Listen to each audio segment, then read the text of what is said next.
All right. Hello, everyone. My name is John. Welcome to Messages to the Masses. This will be my first message.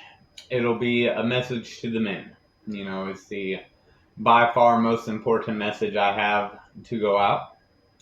So buckle up, take a seat, and stay with me to the end. I know you guys can get through a short video. Don't prove me wrong. You guys got this.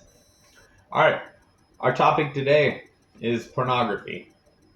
You know, uh, I'll be talking about my past first, sharing my experience. There's no judgment here, condemnation. You know, um, we're all men. We've been somewhere on this struggle before. So please, share in support of that. I'd like this message to help as many people as possible. We'll identify patterns, behaviors, give some food for thought, and just finish out with some important and bold statements. All right, so let's break it down. Um, as I said before, my name's John. From a young age, I was exposed to pornography. We had a technologic boom, internet came out, computers, parents weren't necessarily aware of the dangers, and all of that coupled with a unhealthy childhood at home led to a pretty dark spiral of events. When I hit puberty, porn became pretty dominant. I watched it pretty frequently. In relationships with females, I was more driven for that. Um, it was just a bad experience. I grew up. I lost myself for quite a bit, and I didn't know how to love myself. So my mentality, what I ended up realizing what I was doing was I was validating my self-worth through sex. I was, equating sex to love. If I wasn't getting it, I wasn't feeling loved by my partner. And to that extent, I was manipulative, deceptive, you know, would put my selfish desires above what's good for other people. And that's by no means okay. It eventually, you know, I fell into addiction, not just of pornography, but of drugs, alcohol, and I wound up on the needle and meth. We won't go too much into that. That's a conversation for an addiction video. But to say the least, it was the the darkest depths of a sexual addiction.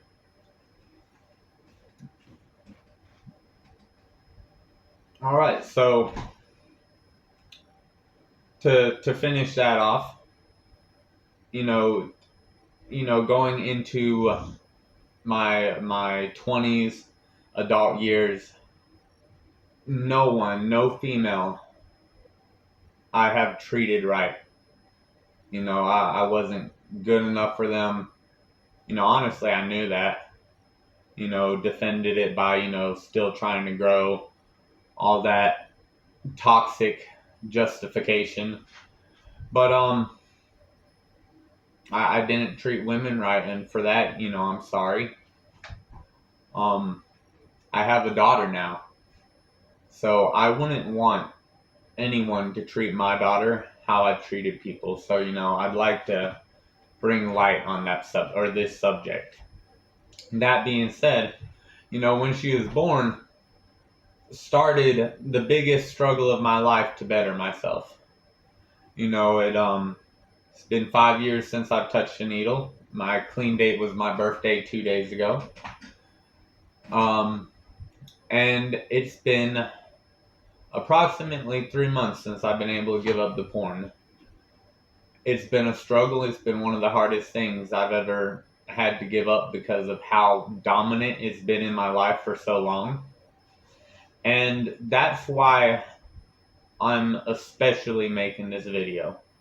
I'm not some guy in a church who's been clean of pornography for 20 years. I'm not some guy who's never watched it.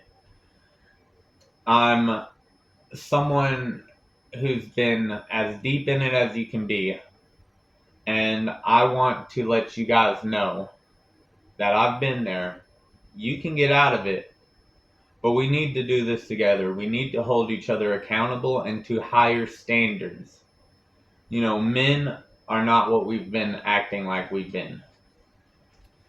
So, to move on, let's talk about the process I spent getting clean, the things I realized, the changes I noticed. As I mentioned before, I've had to get clean of drugs before. Doing so, I've had to build healthy habits, healthy patterns, structure a healthy lifestyle. But I've also had to identify points where I fail. When do I fail? How do I fail? What do I need to do to avoid these failures? I personally have low impulse control. Not everyone's going to have as low impulse control as me.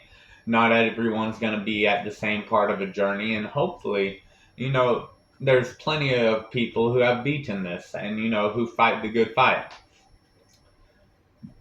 So, failures, comfort zones. When you start feeling like you're doing really good and you're trying to beat a behavior, sometimes it's pretty known to self-sabotage.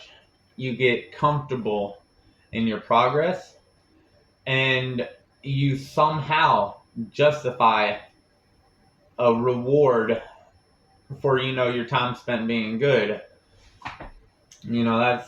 That's not a good thing. It's very, very self-sabotaging. If you're having these sorts of tendencies, you have to address them in your mind where they're happening. Triggers. Addictions about people, places, and things. So triggers. Let's talk about those. You get Facebook ads. Some of them are more revealing than others. All of a sudden, you're having to fight off the temptation. Me. I got triggered by a freaking word at one point. Something that used to be in the search history. And, failed from that, shamefully. But what I'm trying to say is these things you have to clear out. You have to avoid them. With search history, you can go into your keyboard on your phone and turn off, or, not turn off, clear out the predicted words, the learned words, clear out your history on your browser, change all your settings where it's going to put it like, change it where you have to turn safe search off if you go to do it. Put some sort of stop block in there where hopefully you have a second to catch your mind. Places. If you're noticing that you're failing at a particular place, if you go to bed before you're actually ready to go to sleep, in the showers, stuff like this situations, if you're worse than that, and just doing it all you can, whatever it is, avoid those situations,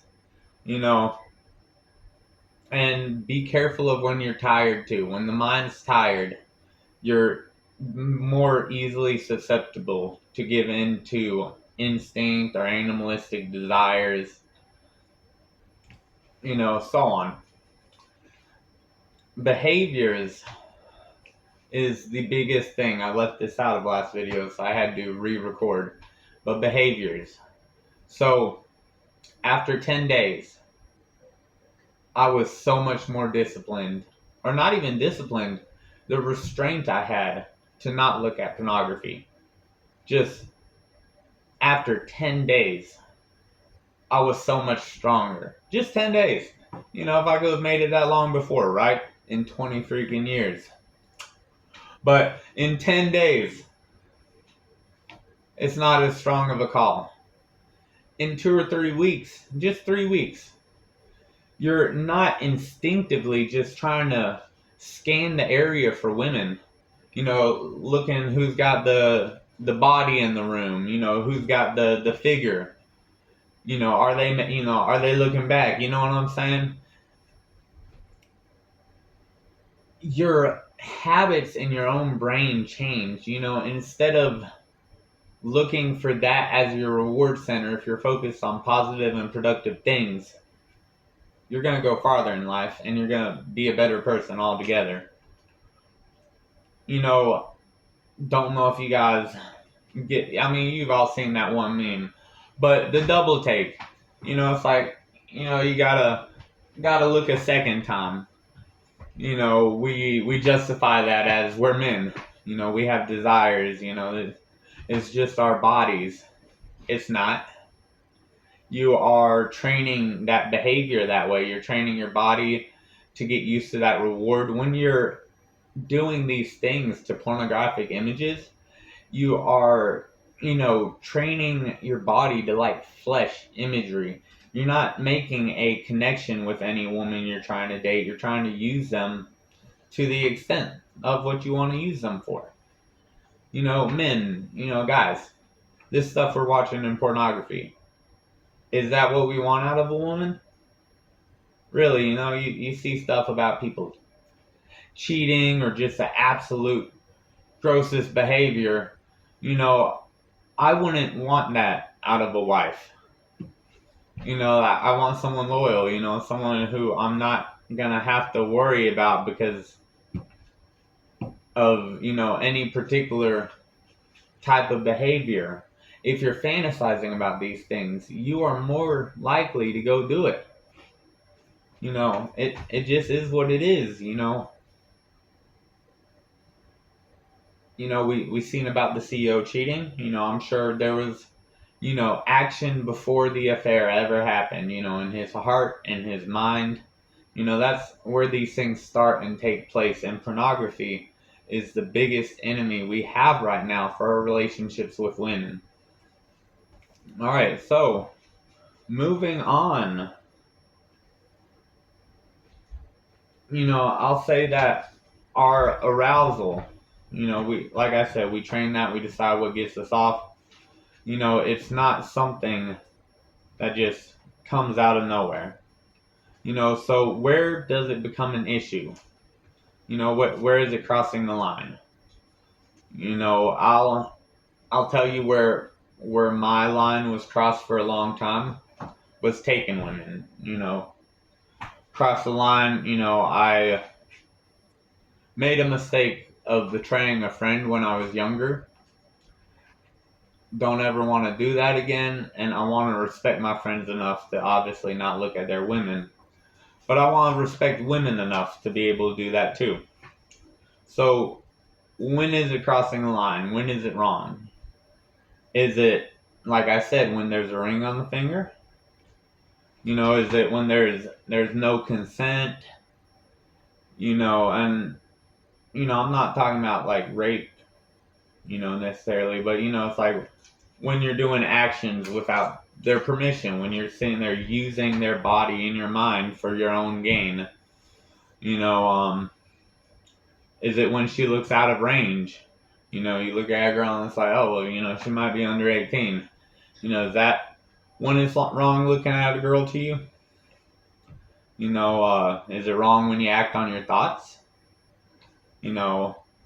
Or is it wrong, in the first moment in the first place, when you objectify and violate her body with your eyes? I'm not saying, guys, that we can't think girls are pretty. Women are beautiful. I love women. Most beautiful creation God's got. Come on, guys.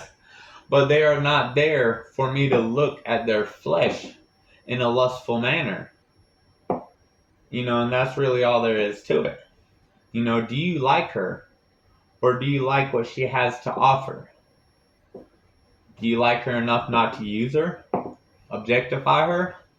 Because that's a struggle in relationships too, is when it does become that physical point to keep, the right way of doing things. It's a relationship, not possession. So, bringing us to a little bit of a close, I want to talk about the difference between boys and men. Boys, they think of themselves. They lust, their short-term pleasure. They're irresponsible, unaccountable, dishonest, unfaithful. They run from their responsibilities. They don't take ownership. These are all boyish and childish things. You know, Men, we have to put those things away. Fathers, we have to raise our children. Fathers have to be present in our boys' lives because these topics are hard for moms to approach. They don't know what the heck they're doing as single moms. Men, you have to stay active in your kids' lives for, all your kids, but especially to guide them down the right path. So, men, what are men?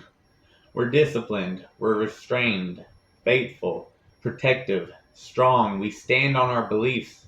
That's what I'm doing right now is I'm standing on this. And I've been fighting it for such a long time to be able to say this. But, a man respects his partner. He raises his family. He takes care of his family. He's patient. He endures. These are all things of what a man is. I said before, for all the times I was a boy, I'm sorry, I want higher quality in the world for my daughter. And I wish I would have heard this message sooner. And one of the biggest things that has been driving me personally is I want a wife. I don't want to settle for something, I don't want to, just go after whoever's willing to sleep with me. Sex is not even a priority. It's not even close right now. I'm okay waiting until marriage, one of those situations. And I ain't gonna be one of those dudes pushing marriage 8 months in, let's fill this out, But, I want to be faithful to my wife. And that means right now not watching pornography. If you're watching pornography, you're failing yourself, you're failing your future wife, you're getting behind things that we once knew were wrong. We haven't desensitized ourselves to. I'm a great dad. I stay in the gym. I stay strong. I'm sitting here out here building houses. You know what I'm saying? Working on houses. Remodeling. I try to honestly, I go after being the essence of a man. You know what I'm saying? It's not a bad thing. Let's be masculine, guys. Come on, let's get strong. But I don't want to act in an unbecoming way anymore. Dating shouldn't be just for fun. It should be, if you're not planning on, trying to find someone to settle down with, and if you know from the get-go that you ain't gonna marry her, come on, guys, let's get it together. What I want my wife to be, and what all of our aspirations should be as men, is our wives should be the prime example in our relationship to how we want our kids to be treated. Our kids are watching us. So, you treat your kid's mom wrong, you cheat on them, they're watching all of this. So, what I want my daughter's standard to be of how she should be treated, that is how far, I should be willing to go, and every man should be willing to go to better themselves for their wives, for the future, for this world. We got this. So all this justification, the excuses, oh, we're just guys, this is how our bodies work. I am a completely addictive personality, low impulse ADHD guy who's beating this. And I'm telling you, it's completely by choice. It's trained behavior. If you stop, the longer you stop, the more innocence you'll get back. Let's start treating people right again, as people, not objects, as relationships, not possessions. I love you guys. Peace out.